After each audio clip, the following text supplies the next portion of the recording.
Today I'm going to show you a Sindhi curry, which is a Sindhi curry, yet not a Sindhi curry. Surprised? Well, this one is a tomato curry, which is quintessentially Sindhi by nature. The name you may ask? Sindhi Lotus stem and potato curry. Let's begin. Well, bhi batata ji sabji is what it is called in typical Sindhi homes. Well, this one is tomato based and of course it has a lot of beautiful things. Now for the ones who have never used lotus stem in the past, it's also known as nadru, and I have a wonderful recipe called nadru yakni also on the channel, and you can watch up to 56 seconds precisely to know how to kind of clean, process it and bring it to this stage. You can continue that video and watch how to make a yakni if you are interested in making that, or start watching this one because here we are making it very typical Sindhi styles. First things first, let's take a pressure cooker and put it on high flame. Start cooking. Let's do that. Let's begin with oil. While the oil is heating up, let's quickly crush some dhania and jeera.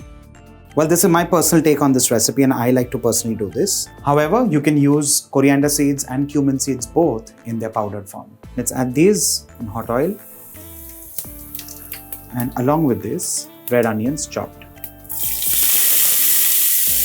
A couple of bay leaves and some whole green chilies, of course, with their stalks removed. Allow the onions to turn golden brown in color, after which we start adding in the rest of the ingredients.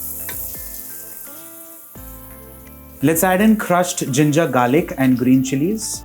Mix this well till the raw flavor goes away. And once this is achieved, I'm going to add in freshly pureed tomatoes. Along with this, red chilli powder, turmeric powder, garam masala and salt. Let's mix this well and allow this to cook on high flame for around 4 to 5 minutes. If you take a tomato, you slice the cap off, you quarter them and you blend it nice, fine and smooth. Now straining, not straining is a complete personal choice. I do not like straining, I keep it just like that. This is what I've actually used today.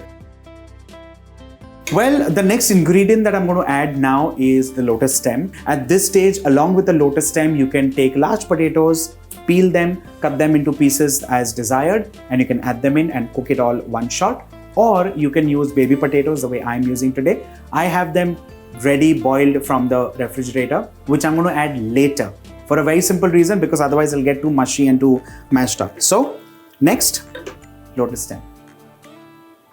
It has to be nice, clean and devoid of any mud as such. Let's add these in. Some freshly cut coriander and along with this, water.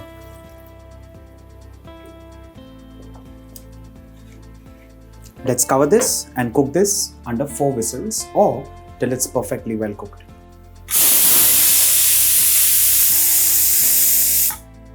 We'll wait for all the pressure to kind of subside, and only after that I'm going to add in the boiled potatoes, in this case the baby potatoes, which are boiled, peeled and ready. Let's wait for that.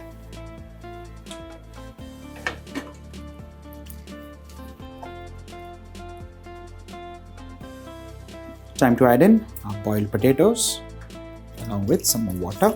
Literally in this case to just adjust the consistency. Turn the flame on and allow this to cook for another 5 minutes on medium flame.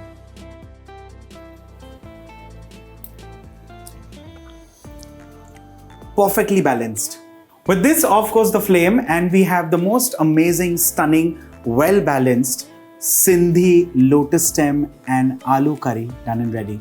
Well, this goes most amazingly with a bowl of hot, steaming rice. Make this for your family, make this for friends, and let me know in the comment section, 1, who liked it, how they liked it, how much they liked it, and 2, which other curries you want me to show in the episodes coming further. This is me, Varun Inamdar, signing off. Bye for now.